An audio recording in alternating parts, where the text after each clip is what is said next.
del frío intenso de esta mañana, decenas de personas asistieron al Hospital Carlos Andrade Marín para obtener un turno. Diana Dávila estuvo ahí desde muy tempranito y conversó con algunas de esas personas, quienes nos cuentan cuál es su experiencia.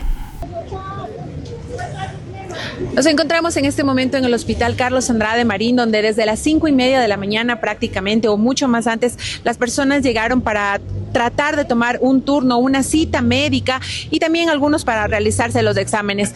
Muchos de ellos incierto, porque en algunos casos, por ejemplo, no tienen todos los reactivos, por lo que solo se puede hacer una parte de los exámenes y en otro tanto no se puede hacer y tienen que hacerse afuera para poder también hacerse atender con algún especialista, y eso si es que logran conseguir una cita con los especialistas, porque como bien nos mencionaban aquí las personas, a muchos les ha tomado más de un año poder tomar alguna cita, y en ese sentido también nos comentan que pese a madrugar cada inicio de mes, pese a estar bajo la lluvia para tratar de intentar lograr tomar una cita médica, ni siquiera así lo logran. Vamos a escuchar precisamente algunos de los testimonios de las personas que están esperando aquí afuera desde la madrugada.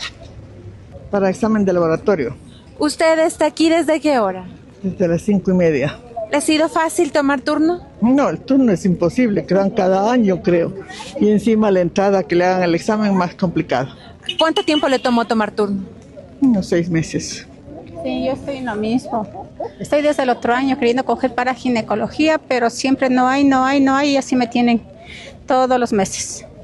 ¿Y qué le han dicho? O sea, simplemente no hay turnos. Que venga a mediados del mes, a los primeros días del mes, y así me tienen desde el otro año. ¿Desde qué hora está aquí usted? Desde las 5:30, igual que la señora.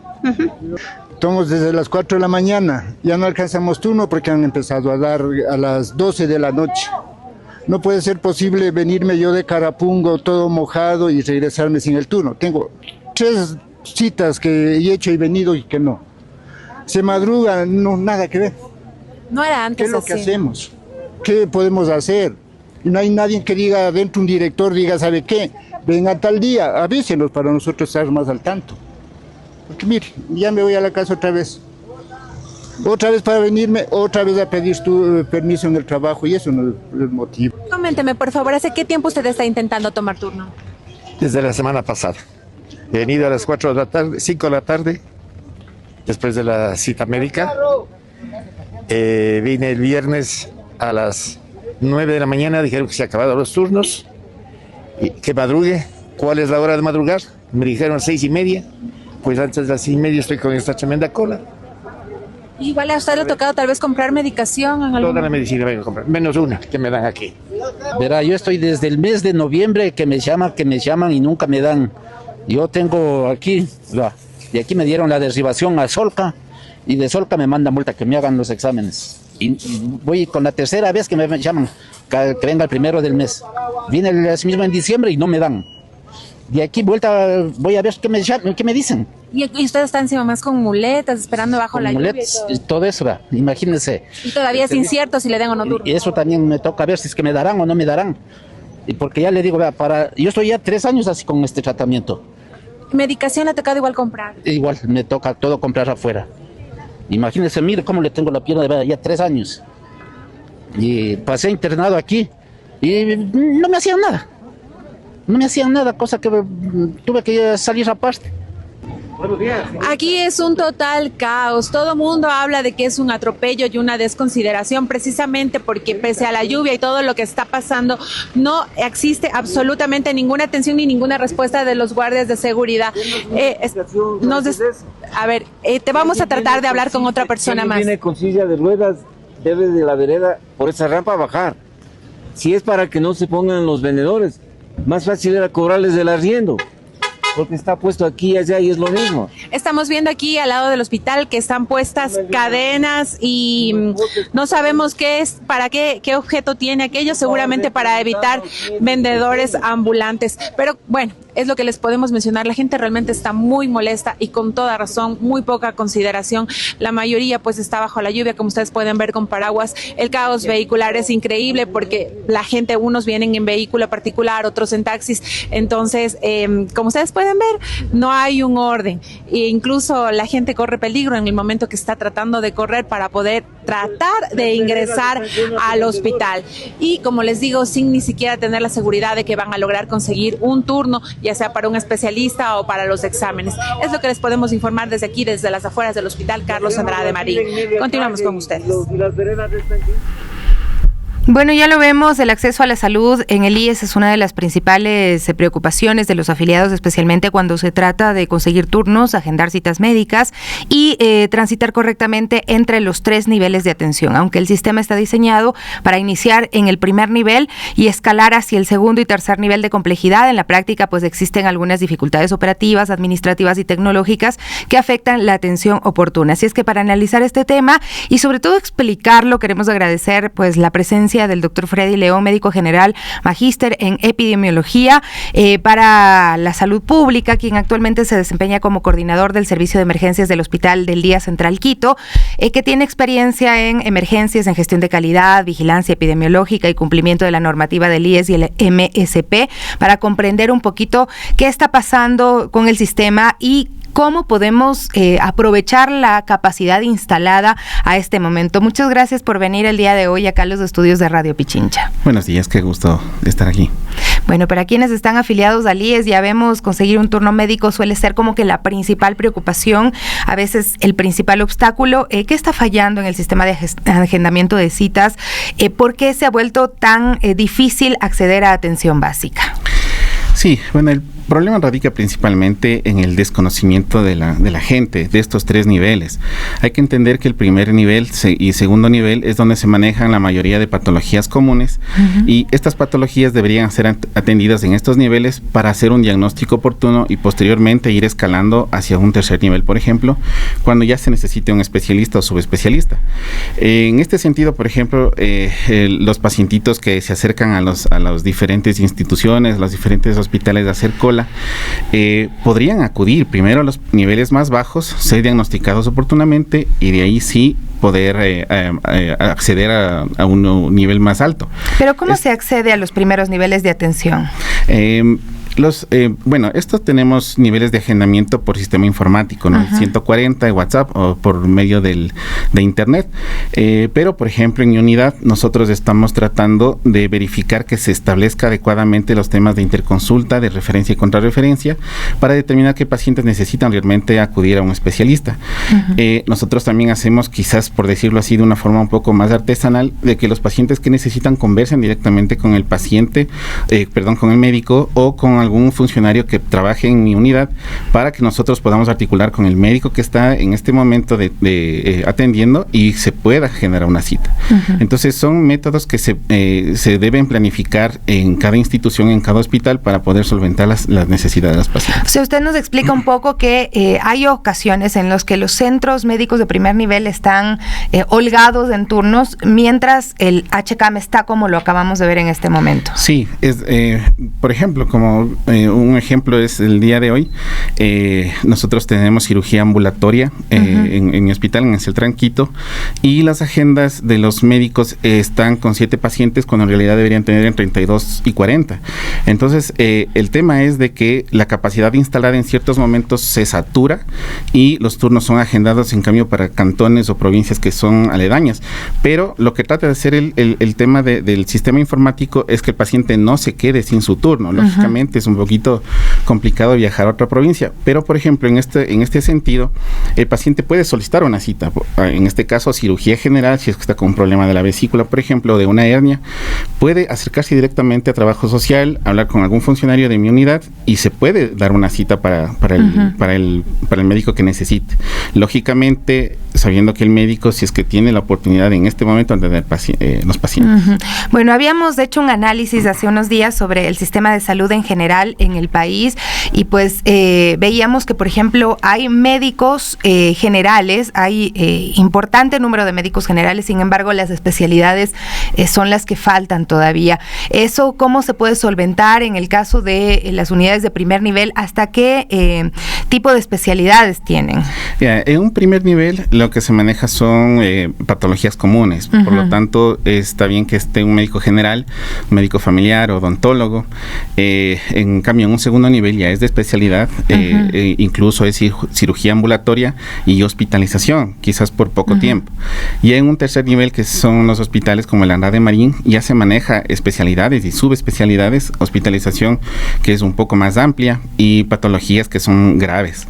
Entonces, como menciono, los primeros niveles son los en donde se diagnostica si el paciente necesita realmente una atención de subespecialidad, y se va escalando mediante la articulación con los demás niveles, con referencias y contrarreferencias. Claro, pero ahí hay mucha gente que siente que se queda atrapada en el primer nivel y no logra las derivaciones. ¿Cómo funcionan las derivaciones? ¿A qué se debe ahí la dificultad para acceder a un segundo o tercer nivel de atención? Sí, a pesar de que las derivaciones son algo técnico todavía, tratamos de hacerlo de manera articulada, a veces con llamadas telefónicas, a veces vía WhatsApp, ¿sabes qué? Llamándole a un médico que esté en un nivel 3, por ejemplo, se lo llama, se trata de verificar si es que tiene posibilidad de atender pacientes que necesitan la atención, y se envía el paciente. Es decir, lo que se trata de hacer, al menos como digo en el Centro Quito, se trata de priorizar realmente el paciente que necesita de manera urgente una valoración por especialidad o subespecialidad.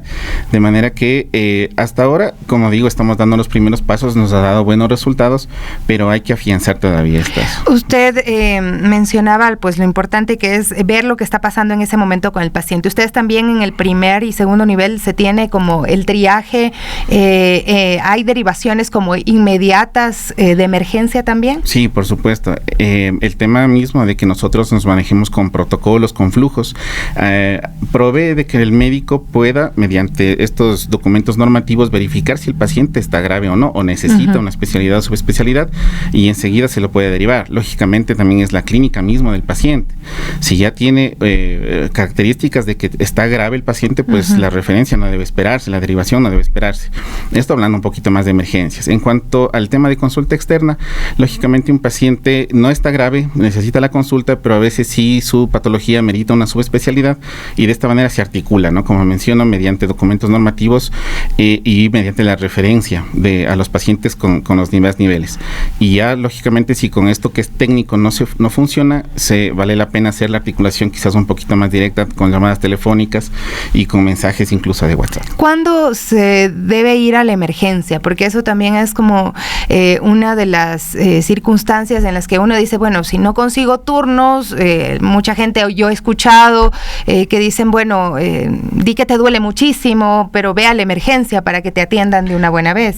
Sí, igualmente en los departamentos de emergencia se maneja mediante un triaje, donde se estratifica la patología del paciente, la gravedad de la patología del paciente. En este sentido, por ejemplo, se maneja por colores. El color azul es cuando hay una gravedad en donde casi es nula. De manera que estos pacientes que acuden a la emergencia, lastimosamente tienen que esperar un mínimo de 4 horas. Luego viene color verde, color amarillo, que son un poco más graves que color azul, y por decirlo así, si un paciente con un código azul asiste a un departamento de emergencias, y mientras yo siga recibiendo pacientes verdes o amarillos, lamentablemente el paciente azul tiene que seguir esperando. Es por eso que se ve muy abarrotadas las emergencias. En realidad no son reales emergencias.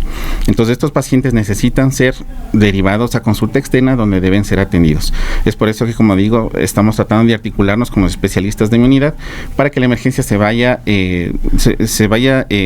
disminuyendo un poco estos pacientes y vayan a las consultas que necesitan. Habíamos escuchado incluso en campaña presidencial a todos los candidatos en algún momento hablar de la inteligencia artificial y del uso que se le puede dar para poder mejorar la atención a los pacientes, la gestión administrativa, pero ahí, ¿cuál es el balance? ¿Qué responsabilidades tiene la gestión administrativa, es decir, las personas, la tecnología también en los retrasos, pérdidas de citas o falta de continuidad de los tratamientos?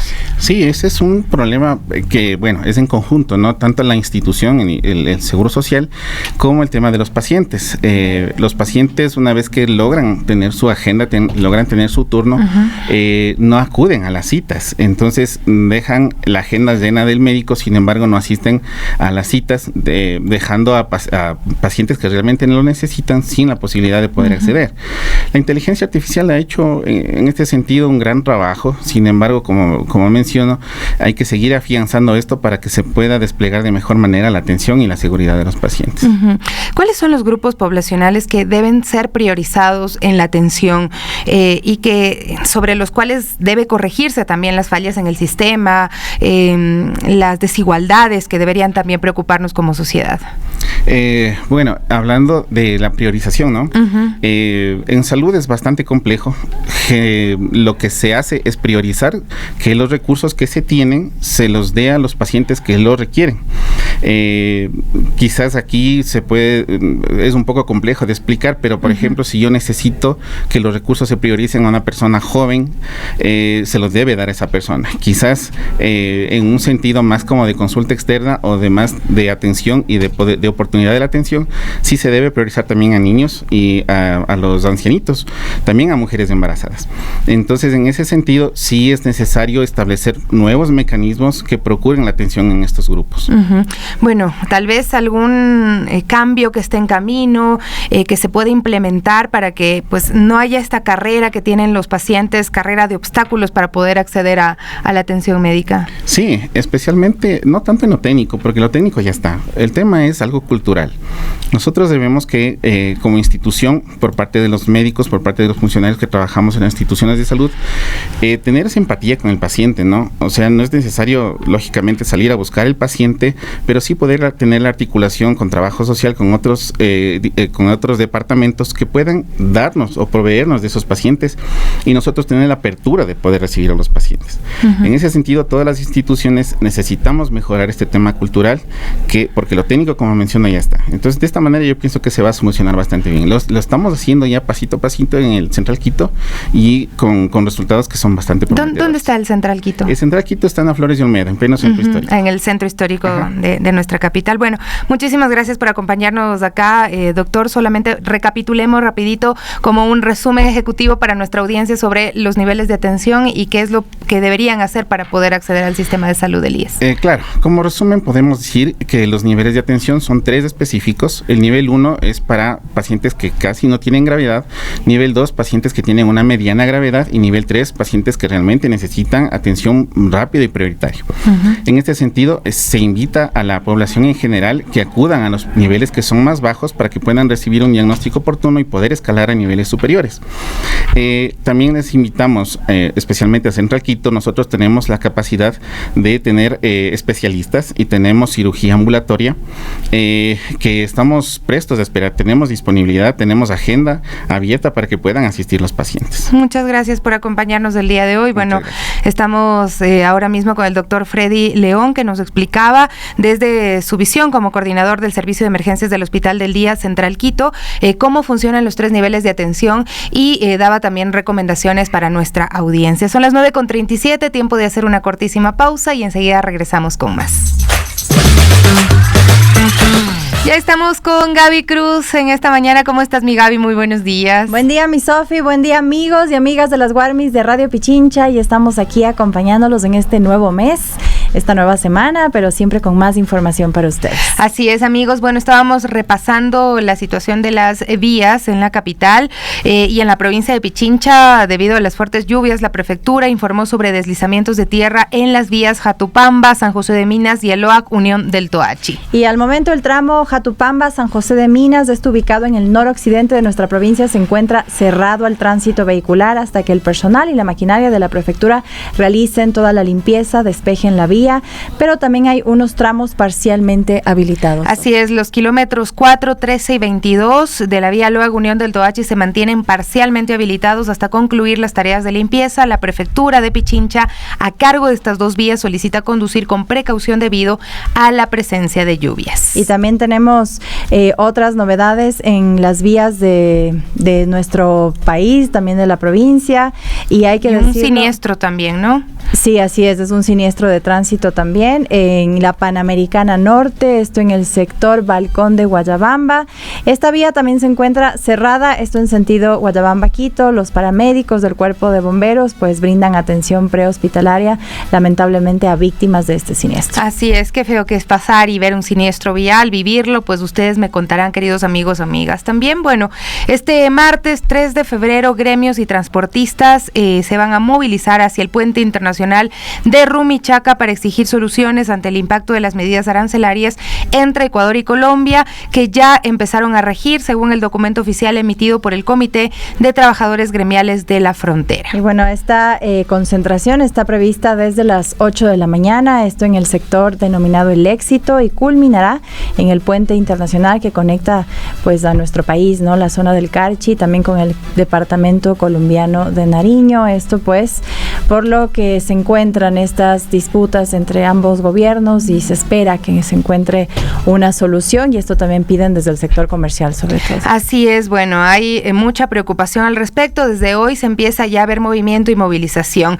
Vamos ahora mismo con nuestro reporte en vivo. Dianita Dávila nos cuenta acerca de que la AMT suspendió la revisión técnica vehicular debido al cierre de la Agencia Nacional de Tránsito. Y justamente ella se fue a un centro de revisión técnica vehicular en el del Inca y nos trae más detalles al respecto. Nos encontramos en este momento en el Centro de Revisión Vehicular del Inca, donde, como podemos ver, pues se han suspendido los servicios. Esto después de la disposición del 30 de enero, donde el ministro del Interior, John Reinberg, anunció que se suspenderían los servicios de la Agencia Nacional de Tránsito por lo menos unos 15 días y que podría prolongarse 30 días más. Estamos con el director de la Agencia Metropolitana de Tránsito para que nos cuente cuáles son las medidas que han tenido que tomar después de esta decisión que ocurrió en la Agencia Nacional de Tránsito, porque en definitiva el sistema de ambas entidades están unidos para poder entregar lo que sería la matriculación, ¿no? Bueno, el sistema, la Agencia Nacional de Tránsito nos proporciona el sistema AXIS, ¿no es cierto? El AXIS 4.0. En base a esto, nosotros mal podríamos seguir con la revisión vehicular o seguir con el proceso de matriculación, porque los dos señores ministros indicaron que había la suspensión temporal. Obviamente, en este caso, la revisión vehicular en Quito está anclada a un sistema que cuando usted ya aprueba, inmediatamente hace un proceso de matriculación en línea, ¿sí? Entonces eso sería como seguir matriculando carros, siendo que la máxima autoridad nos ha dispuesto a que se pare el proceso de matriculación. Entonces, en ese caso, nosotros daremos el día de hoy las consultas necesarias. Sabemos que ya existe un nuevo director de la Agencia Nacional de Tránsito. Haremos las consultas respectivas de tal manera de teniendo un respaldo de la máxima autoridad, varios escenarios, ¿no? Si es que mañana, dice, no, sabe que el problema fue solo en licencias, procede a matriculación, nosotros estamos listos. En el caso que la suspensión sea por 15 o 30 días, nosotros pensamos hacer la sugerencia al nuevo director, que a lo mejor sería una decisión del directorio de la Agencia Nacional, que sería que el dígito 1 empiece en marzo, si digamos que la agencia está intervenida 15 o 30 días, como dijeron los dos señores ministros. Entonces, ¿qué es lo que sería? Que el dígito 1 empiece en marzo, lo que aflojaría todo el tema de multas, sanciones que existen, ¿no? En el tema de los traspasos, nosotros está dentro de mi competencia esto, vamos a analizar las fechas, porque las personas que hicieron la transferencia de dominio, sí, van a tener su contrato caducado. Entonces nosotros tenemos ahí también sacado una resolución para ver las fechas en las que están, que si yo sería desde el 22 de enero hasta ver qué fecha es. Entonces todavía tenemos ciertas incertidumbres que iremos comunicando oportunamente a la ciudadanía. En este momento nosotros tenemos la facilidad únicamente de entregar las placas físicas que teníamos, ¿no? Se acuerde que en el mes de diciembre recibimos 34,000 pares de placas físicas. La ciudadanía puede acercarse a Bicentenario en horario de 8 a 5 de la tarde, únicamente con la lista de cédula y las placas de papel antiguas. Y si es que no puede ir, emitir la autorización respectiva a la persona que va a asistir. Entonces, en ese aspecto, decir a la ciudadanía que en este caso nosotros también tenemos todo listo, pero estamos a espera de que la máxima autoridad nos dé disposiciones. Ahora, una de las dudas que les daba a las personas con las que pudimos conversar al respecto era qué va a pasar con las personas, por ejemplo, que han tenido su licencia caducada, que iban a hacer el trámite en la ANT, también los que tienen los permisos de circulación. Algunos decían incluso que ya no sumaban el sistema pese que ya tenían eso y estaban un poco preocupados por el tema de las multas. Yo no sé si también ahí ha habido algún tipo de resolución respecto a los operativos que realiza efectivamente la Agencia Metropolitana de Tránsito en el Distrito Metropolitano de Quito. Tal vez han pensado también hacer algo al respecto, resolver algo respecto a ello mientras se resuelve lo de la Agencia Nacional de Tránsito. El día de hoy tenemos una reunión con operaciones, ¿no? Donde obviamente si no hay cómo renovar la licencia, mal haríamos nosotros en sancionar en vía. En el tema recuerde que el tema de los vehículos que digamos que tienen su matrícula caducada o valores pendientes, hemos dado la autorización desde el año pasado mismo que pueden pagar ese momento en vía. Vamos a hacer, más allá de la palabra flexibles, vamos a hacer lo que tengamos que hacer para que la ciudadanía no tenga inconvenientes en vía respecto a los operativos que nosotros tenemos. Más allá de eso, pienso yo que el año pasado la Agencia Nacional de Tránsito, recuerde usted que cuando no había especies también sacó la resolución que pueden circular con la licencia caducada, únicamente con la impresión de su turno y la impresión del pago. Entonces pienso que en este momento se puede hacer lo mismo. Voy y repito, son interpretaciones que le realizo, más no tengo la certeza y la seguridad hasta tener alguna disposición por escrito de la Agencia Nacional, que sé que el día de hoy nos van a comunicar, nos van a dar algunas disposiciones, tengo que estar a la espera y si no también tengo la disposición, señor alcalde, de realizar las consultas para tener claro el panorama que vamos a realizar. En cuanto a los carros que terminaban la placa en 1 y que ya tomaron el turno, ¿qué va a pasar con esos turnos? Bueno, igual, apenas tenga disposición, podemos reagendar. Obviamente la capacidad de los centros es de 600 carros por día. Obviamente, apenas tenga disposiciones claras, haremos un plan de acción de tal manera de solventar al dígito 1 o solventar las necesidades de la ciudadanía. Muchísimas gracias. Esto es lo que les podemos informar desde aquí, desde el Centro de Revisión Vehicular del Inca, donde, como ustedes pueden notar, pues están suspendidos todos los servicios mientras no se resuelva lo que ocurre en Agencia Nacional de Tránsito, donde, como podemos recordar, pues el pasado 30 de enero hubo allanamientos por un presunto caso de delincuencia organizada que está investigando la Fiscalía General del Estado. Continuamos con ustedes en estudios. Radio Pichincha. Y bueno, ahora queremos también comentarles que una sobreviviente de abuso sexual viajó desde Alemania a nuestro país para cuestionar unos homenajes que se realizaron al obispo Emilio Lorenzo Estel, esto en Santo Domingo de los Áchilas. Así es, las denuncias fueron documentadas en investigaciones realizadas en Alemania desde los años 2000 y recogidas en un informe de 2022, mientras en Ecuador se mantenían homenajes públicos al religioso. Veamos el reporte. Ulrich Bey se identifica como sobreviviente de violencia sexual ejercida por el obispo Emilio Lorenzo Estel, fallecido en 2017. Llegó desde Alemania hasta Santo Domingo para pedir que la ciudad deje de rendir homenajes públicos al religioso. Junto a organizaciones sociales, Bey ofreció una rueda de prensa el 28 de enero. En ese espacio sustentó su pedido en investigaciones realizadas en Europa que recogen denuncias por abusos sexuales contra niñas y mujeres. Durante su estadía en Ecuador, Estel recibió reconocimientos oficiales a lo largo de los años. Su nombre fue vinculado en la localidad a iniciativas sociales y a su participación en espacios educativos y eclesiales de la provincia. Investigaciones publicadas por el portal de la organización católica alemana Adveniat señalan que entre 2002 y 2003 ya existían acusaciones por violencia sexual contra Estel. Estas denuncias se ampliaron en 2005 y fueron documentadas formalmente en un informe presentado en 2022. Según explicó Nalda Bustamante, los informes recogen testimonios de varias víctimas. Las personas denunciantes no se conocían entre sí. Aún así, sus relatos presentan patrones y coincidencias. Un elemento central es que tras recibir las acusaciones en su país de origen, la Iglesia alemana dispuso en 2005 la prohibición total de actividades pastorales para Estel. La medida fue adoptada por mandato diocesano. Esta información no fue socializada en Ecuador. Mientras tanto, en Santo Domingo continuaron los reconocimientos públicos, homenajes y actos oficiales en su nombre. Tomado de radiopichincha.com, reportó para las Guarmis, Gabriela Cruz. Y para profundizar acerca de este tema, también el alcance de estas denuncias, el rol de la Iglesia, la responsabilidad también de las autoridades locales, las demandas de la ciudadanía de memoria, verdad y reparación, ya nos acompaña nuestra siguiente invitada y es Nalda Bustamante, miembro del movimiento Mujeres de Santo Domingo. Nalda, muy buenos días, bienvenida a este espacio de las Guarmis. Y bueno, conocemos de esta llegada, ¿no?, de Ulrich a Santo Domingo, que también marca este momento clave para visibilizar estas denuncias en contra de este monseñor, ¿no?, Emilio Lorenzo Estel. ¿Cómo vemos también la llegada de Ulrich? ¿Cuáles también van a ser este alcance, ¿no?, que tendrá ella de su llegada acá al país? Buenos días, Nalda.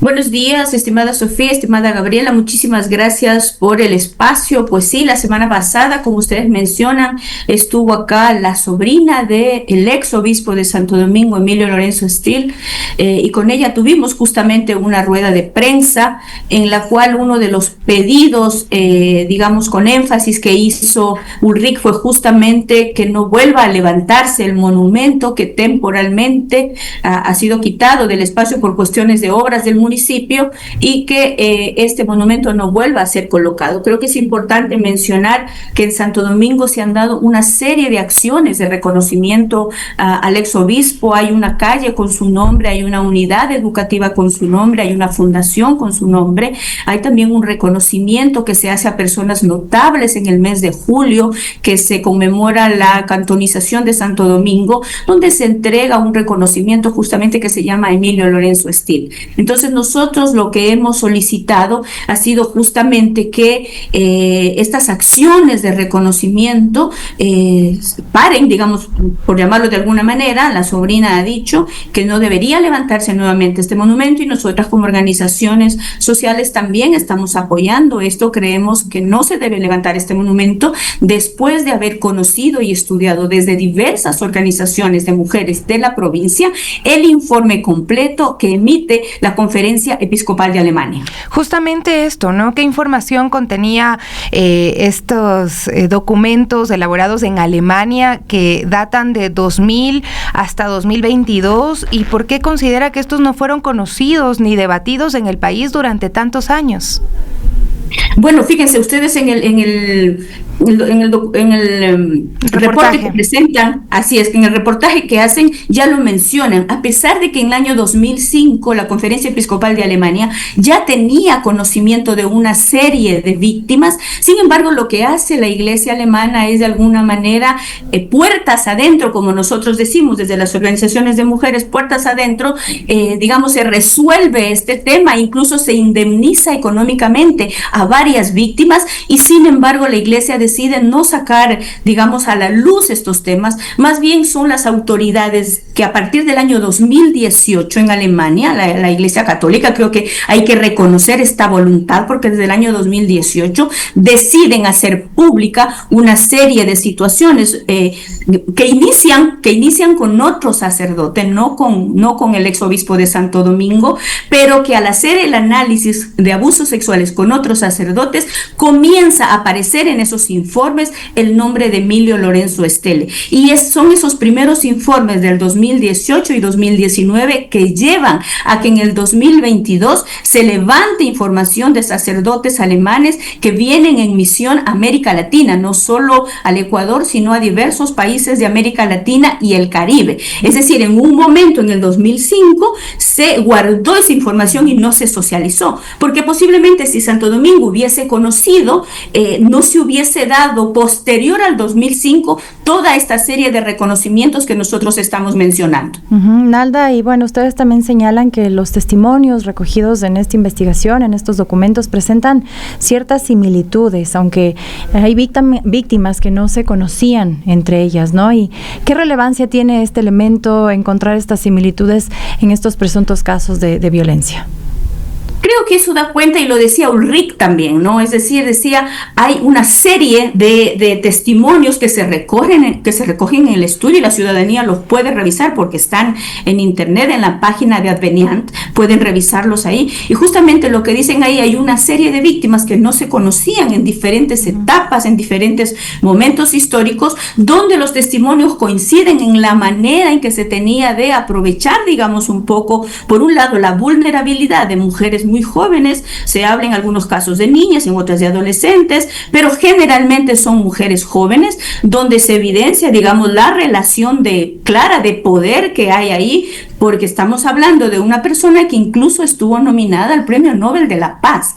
Es decir, que había un poder ahí muy fuerte en Emilio Lorenzo Estil, que se desempeñó como obispo de Santo Domingo, pero que además tenía a la par otros cargos muy importantes que, por ejemplo, le permitían traer recursos importantes a Santo Domingo para la construcción de puentes. Es decir, que es un poco lo que a ratos nos contrarresta y dice, pero él hizo mucha obra social, hizo muchas obras físicas, físicas, nosotros decimos, no hay ninguna obra, ninguna acción que justifique la violencia y la transgresión al cuerpo de un niño, de una niña, de un adolescente. No hay ninguna obra que justifique y por tanto tampoco nosotros podríamos permitir que se mantenga un monumento después de conocer toda esta información.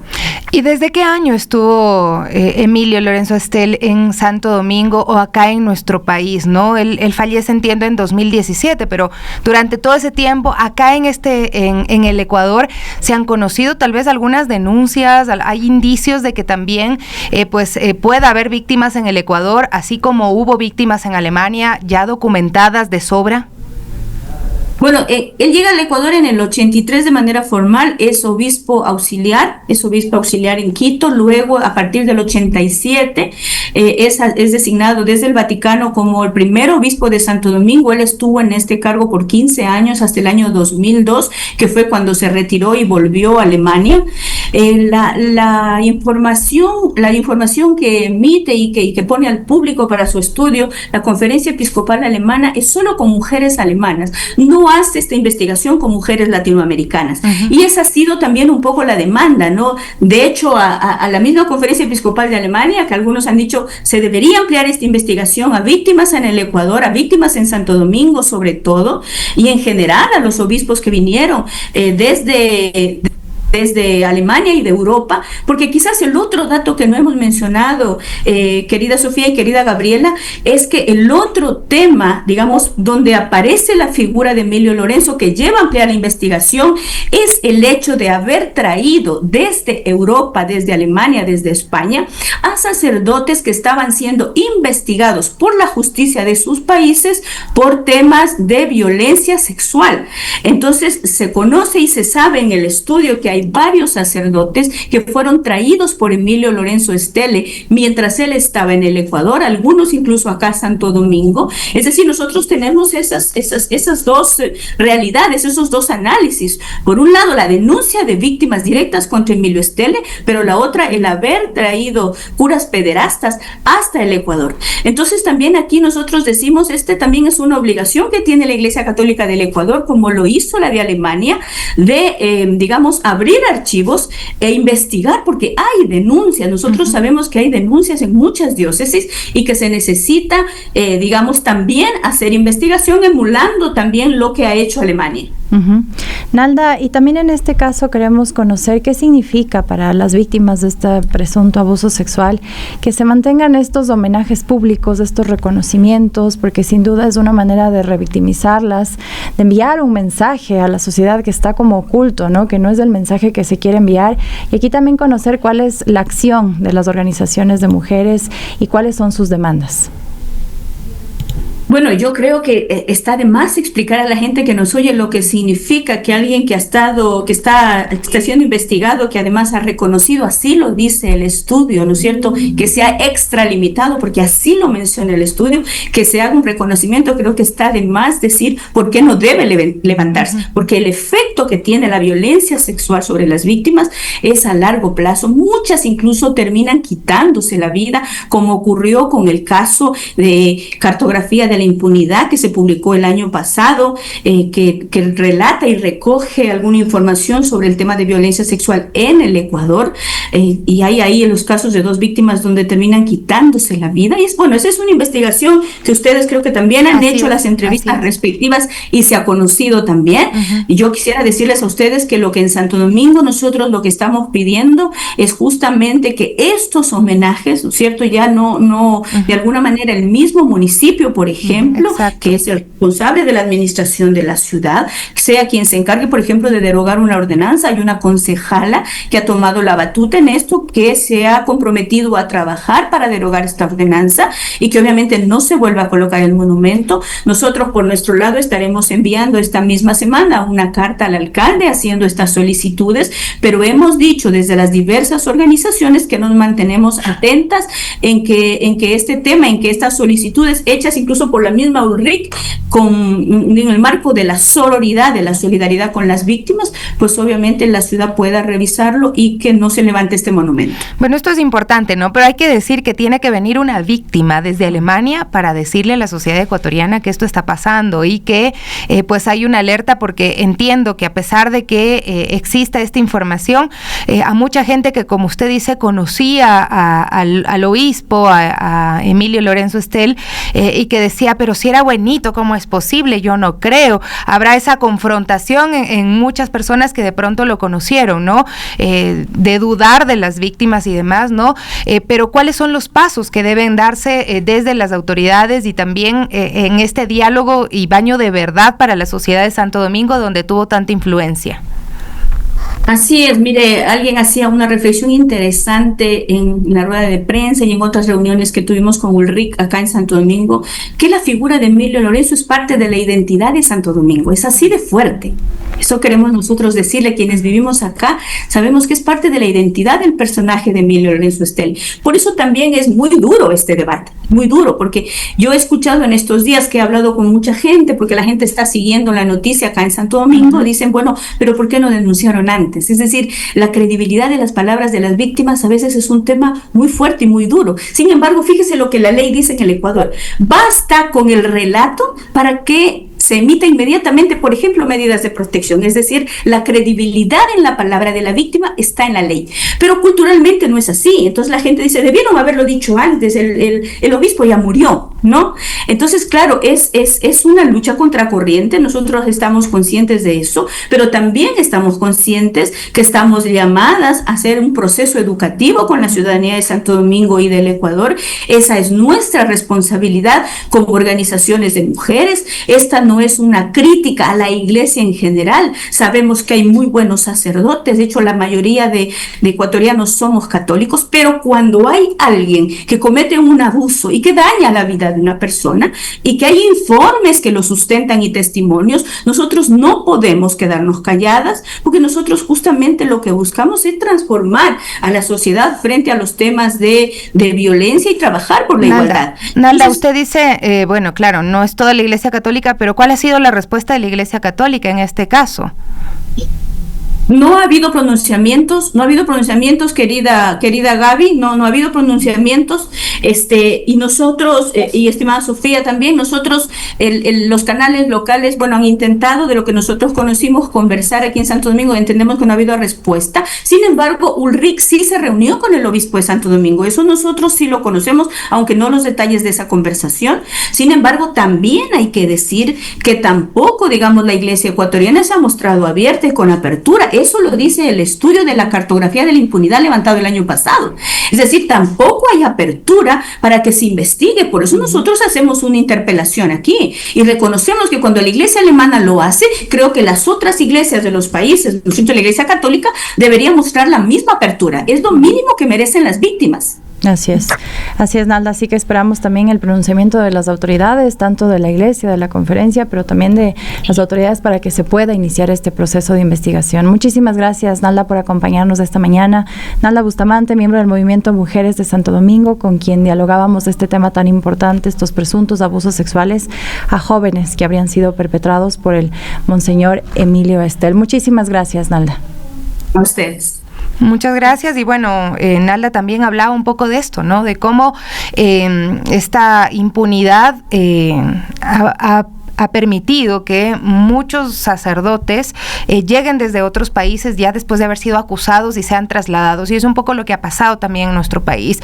Tiene una denuncia, bueno, para que no haya mucho lío, cambiémoslo de provincia, y de hecho, pues se habló de que muchos habían sido trasladados a Galápagos, por ejemplo, pero si lo ampliamos más, o sea, cuando uno ve, por ejemplo, lo que ocurre con el caso de Julio Iglesias, y cuando piensas de qué comunidades son sacadas las mujeres que son abusadas, y cómo ven al territorio latinoamericano también con el desprecio con que lo ven para poder abusar así de estas personas, de mujeres en situación de vulnerabilidad también en Puerto Rico, o cuando vemos, por ejemplo, que Epstein pudo haber pasado pasado por Ecuador, Jeffrey Epstein, este caso que también ahora mismo está trayendo muchas revelaciones y que involucra al presidente de los Estados Unidos. El problema es ese, el problema es que a los abusadores, a los violadores, no les va mal, terminan siendo presidentes de un país como Estados Unidos, por ejemplo, y han pasado por acá y nadie dice nada.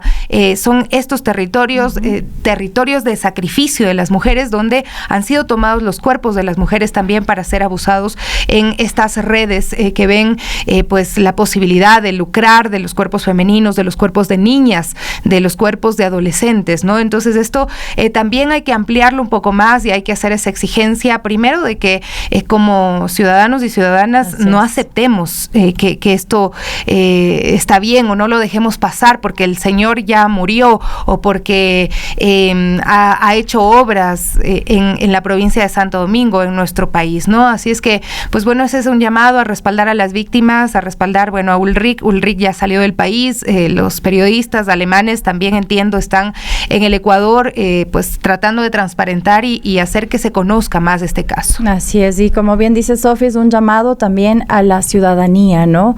Justamente para no quedarnos ciegos, sordos, mudos e impunes, ¿no? Ante este tipo de casos, como bien dice, pensar también en las víctimas, no solo en este modelo de autoridades que están, ¿no? Sea en la iglesia, sea en cualquier estrato, pero hay que pensarlo de esa manera, ¿no? Pensar también como ciudadanía en las víctimas que podrían existir en este caso. ¿Sí? Así es, son las 10 de la mañana con 6 minutos, tiempo de hacer una pausa y volvemos enseguida. Tenemos un reporte acerca de un operativo que se realizó aquí en la capital, esto en el Centro Comercial Montúfar, en el centro histórico, que fue intervenido, ¿no? Para verificar permisos de funcionamiento, el comercio autónomo, y durante este control se mostró a una funcionaria también cuestionando a los dueños de los locales tras una denuncia de un teléfono que fue rastreado, que habría sido sustraído, y mientras varios establecimientos también cerraban su Lanfor en este momento. Tenemos más información en el siguiente informe. La Agencia Metropolitana de Control junto a la Secretaría de Seguridad y los agentes de control metropolitano ejecutaron un nuevo operativo en el Centro Comercial Montúfar, en el centro histórico de Quito,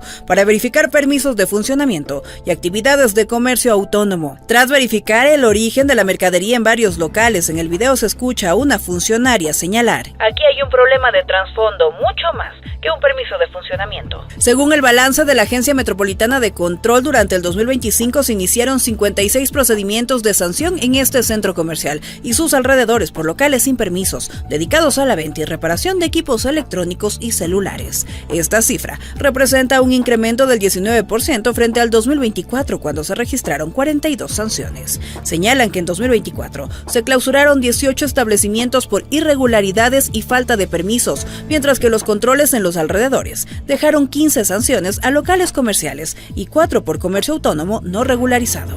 El supervisor de la AMC, Gustavo Chiriboga, explicó que la agencia se encarga del control administrativo y de verificar que los locales cuenten con permisos municipales. Añadió que en lo relacionado con la verificación de la legalidad de bienes comercializados, la competencia corresponde a las entidades nacionales encargadas de la seguridad.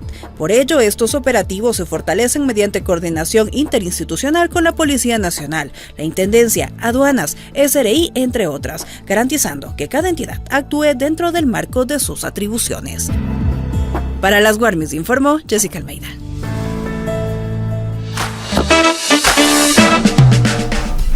Y en medio del debate de los proyectos de ley económica urgente enviados por el Ejecutivo, también crece la preocupación desde distintos sectores del país. Uno de los puntos más cuestionados es la reforma que plantea priorizar obras y servicios, evitando lo que el gobierno califica como gastos innecesarios, entre ellos conciertos, eventos culturales, y desde este sector, el sector artístico, el Festival Cantos del Sur ha emitido un pronunciamiento en el que advierte que esta visión desconoce a la cultura como este derecho constitucional y como parte del desarrollo social y territorial.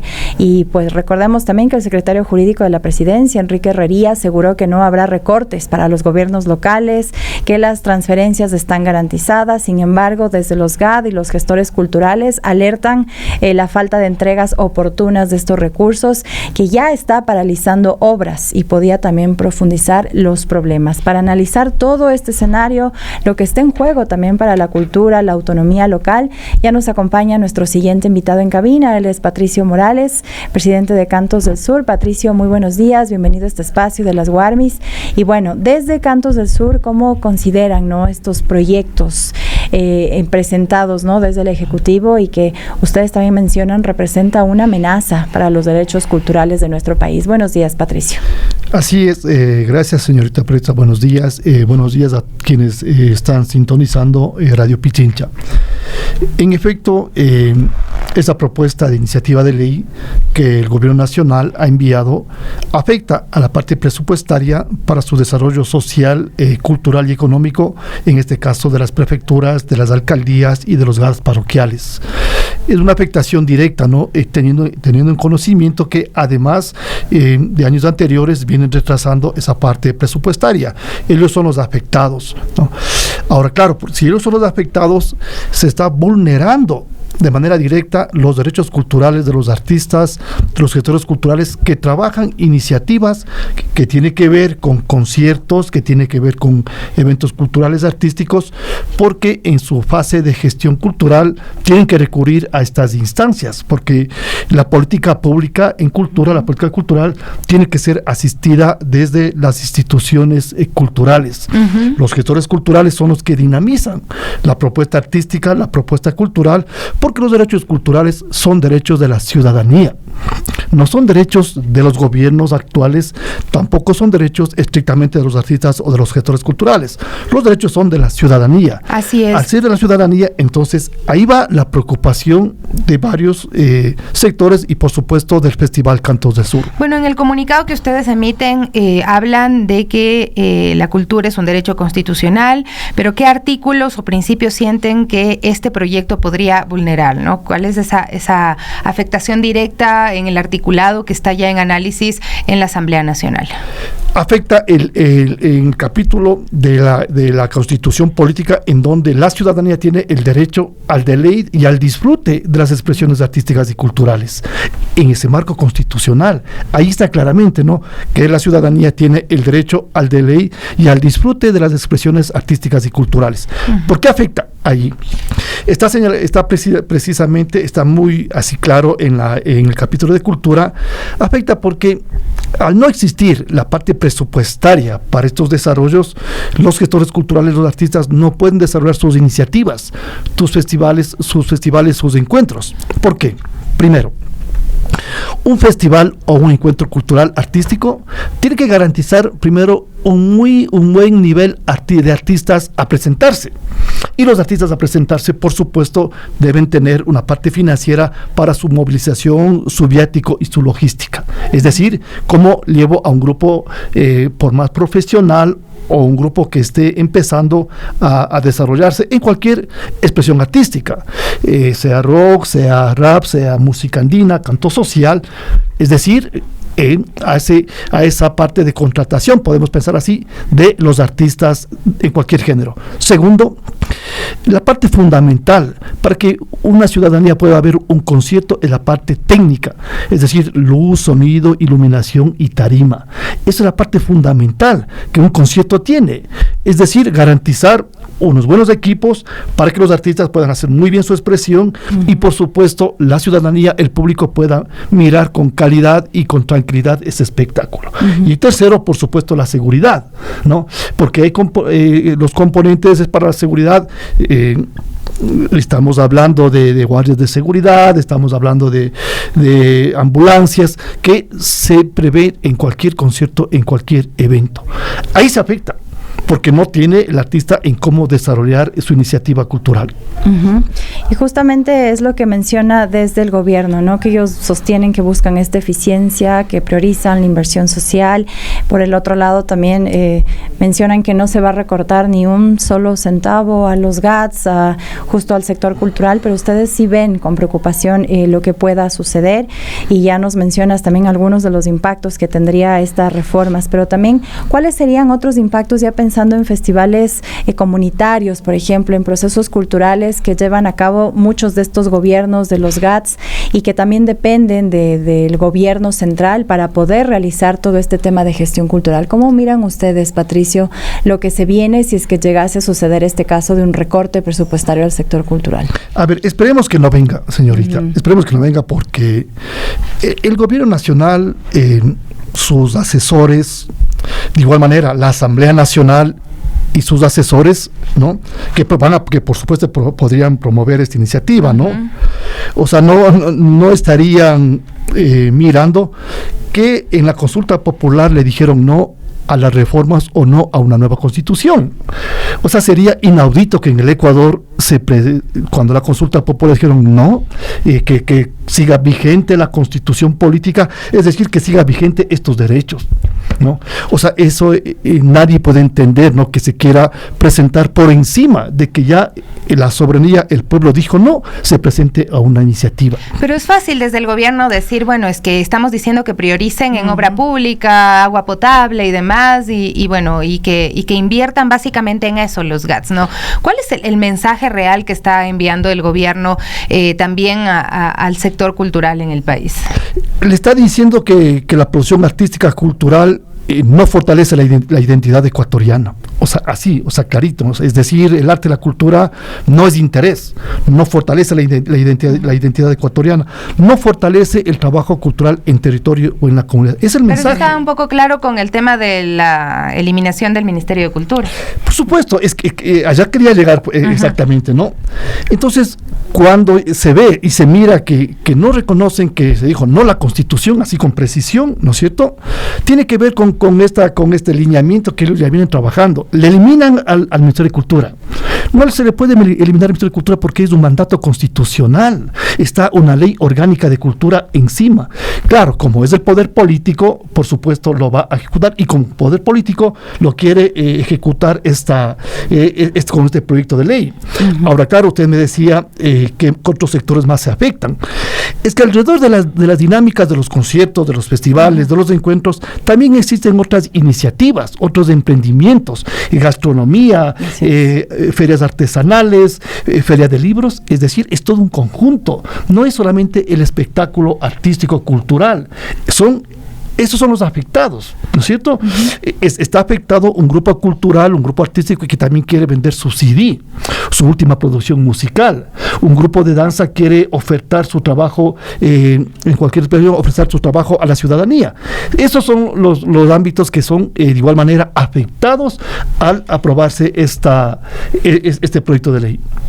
Así es. Bueno, Patricio, muchísimas gracias por acompañarnos esta mañana hablando de este tema tan importante, ¿no? De estos proyectos de ley que se van a presentar y que si fuera así el caso, el sector cultural de nuestro país estaría muy afectado. Muchísimas gracias. Patricio Morales, presidente de Cantos del Sur.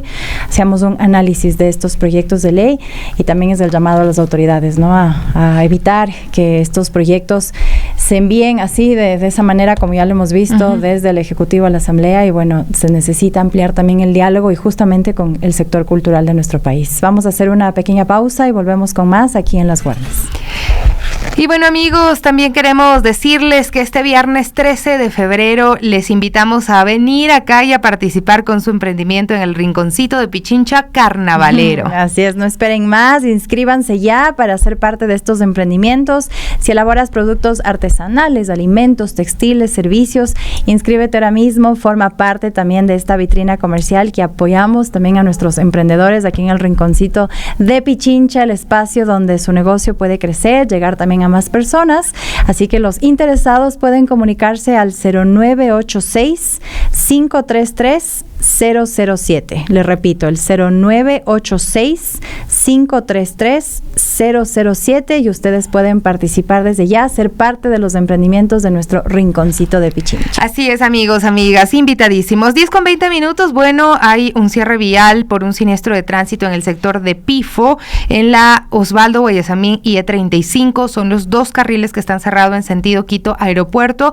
Conduzca, querido amigo, amiga, con precaución porque los siniestros viales en épocas de lluvia están a la carta, a la orden del día. Así es, también una persona resultó afectada tras un siniestro de tránsito, esto en el kilómetro 5 de la vía Collas. Paramédicos del Cuerpo de Bomberos de Quito brindan atención prehospitalaria a la víctima. De momento, la vía se encuentra parcialmente habilitada en sentido sur-norte. Para quienes nos siguen en nuestra transmisión en línea, estamos también pasando las imágenes de lo que fue este siniestro vial en la mañana. Así es, ahí están esas imágenes. Y bueno, también tenemos reportes para contarles un poco qué es lo que está pasando con el tema arancelario del 30% que provoca ya con Colombia un incremento de precios en medicinas e insumos médicos, según están advirtiendo los gremios. Así es, no son bienes de consumo, sino insumos médicos estratégicos que en algunos casos son indispensables para la vida. Tenemos más información en el siguiente reporte. La Asociación Latinoamericana de Industrias Farmacéuticas, ALIFAR, y la Asociación Ecuatoriana de Distribuidores e Importadores de Productos Médicos, ACEDIM, mostraron preocupación sobre la decisión del gobierno de Daniel Noboa de imponer un arancel del 30% a las importaciones de Colombia y que entraría en vigencia desde el 1 de febrero de 2026.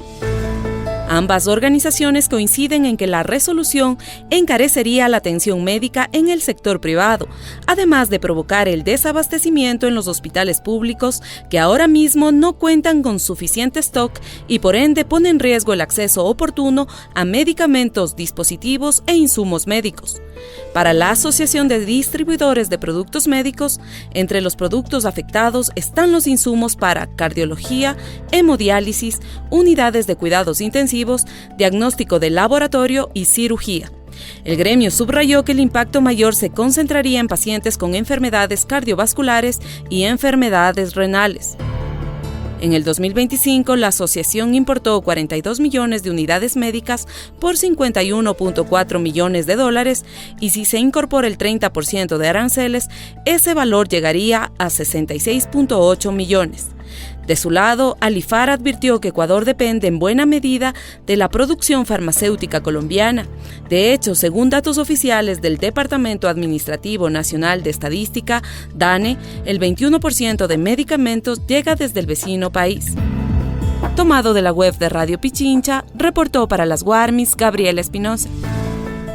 Gracias, Gaby. Bueno, también el niño ecuatoriano Liam Conejo y su padre Adrián fueron liberados en Estados Unidos, esto por orden de un juez, una sentencia además histórica. Así es, recordemos que ambos fueron detenidos por agentes del ICE, esto el pasado ya 20 de enero, pero por orden, como bien menciona Sofi, de este juez norteamericano, recuperaron su libertad. En imágenes del fin de semana vimos, ¿no?, cómo tomaron el avión de regreso a Minneapolis, en su lugar donde ellos habitan, donde viven hoy por hoy, y también veíamos, también conmovidos de esas imágenes del pequeño, que incluso le permitieron ir a la cabina del avión para compartir también esta experiencia después de esta trágica y dolorosa experiencia que tuvo que vivir con estos agentes de la ICE. Así es, la verdad es que ha sido un capítulo muy doloroso. Decíamos, no es el único niño ecuatoriano que está enfrentando esta situación, esta realidad, ¿no? Pero el día de ayer los Grammy fueron sumamente políticos. Los artistas han decidido tomar posición y eso es importante.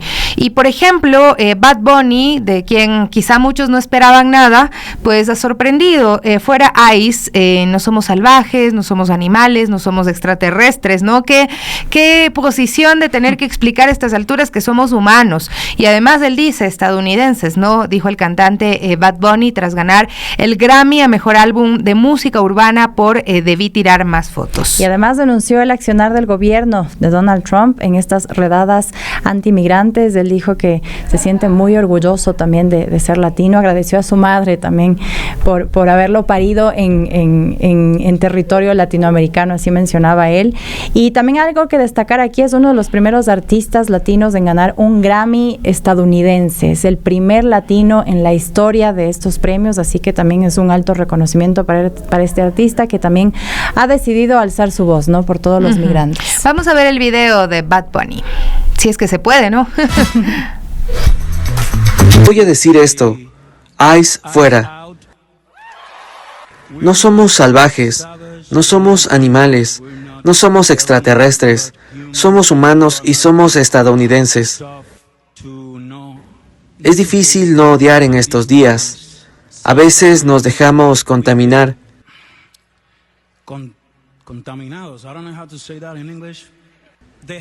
El odio se vuelve más poderoso con más odio. La única cosa más poderosa que el odio es el amor.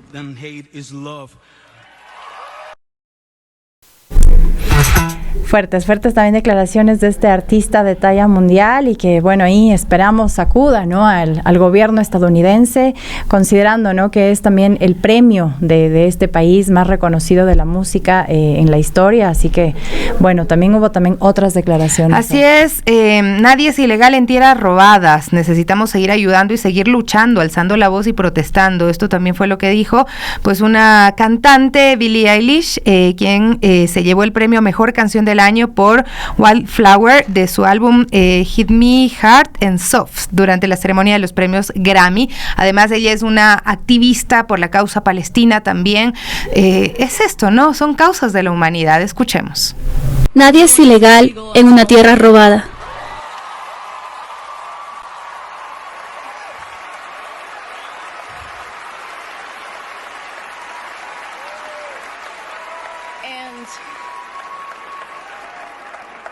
Es muy difícil saber qué decir y qué hacer en este momento, y es que me siento muy esperanzada en esta sala y necesito seguir alzando la voz y luchando y protestando, y nuestras voces realmente importan y las personas importan, y que se joda el ICE, lo siento. Bueno, creo que nos sumamos un poco a esas palabras, ¿no? Que no lo podemos decir con Así esa es. palabra, pero es la verdad. También hubo el pronunciamiento de más artistas, ellos igual ya norteamericanos, pero ellos destacaban que venían, sus orígenes son latinos. Así es. Muy orgullosos de sus abuelos, de sus padres, y que no pueden permitir que esta situación siga, y también lo condenaron tras recibir sus premios en este evento. Así es, bueno, Spanish Revolution precisamente pone un reel que les recomiendo verlo, seguir esta cuenta, y que dice que pues anoche en los Grammys se coló la realidad sin permiso. Espero que todos se sientan inspirados para unirse como comunidad de artistas y alzar la voz contra lo que está pasando. Y voy a decirlo, ¿no? Pues bueno, no fue solamente Billie la que dijo Fuck ICE, sino algunos más, ¿no? Y hablaban de el gobierno también, críticas directas, ¿no?, en contra de Trump, incluso de artistas como Nicki Minaj, por ejemplo, que salió ahí junto a Donald Trump, así, porque además estos hombres poderosos como Donald Trump utilizan a mujeres y le dice, vaya, usted de diciendo, usted que es admirada, ¿no?, de diciendo esto, pero marcaron mucha distancia con Nicki Minaj, por ejemplo, artistas como Bad Bunny, que nos recordaba, no somos animales, somos humanos, y otros artistas, ¿no?, que hablaban de la sociedad agotada de la violencia política, el miedo y la incertidumbre, no caigan en desesperación, que ahora mismo este momento es aterrador, lo decían los artistas. Ellos desde su privilegio lo están viendo así, ¿no? Pero la realidad de las personas es mucho más dura todavía. Y bueno, con esto ya nos despedimos. Nos despedimos, sigan conectados a la señal de Radio Pichincha, se vienen las noticias, el Quique Show y con las Guarmis. Hasta mañana.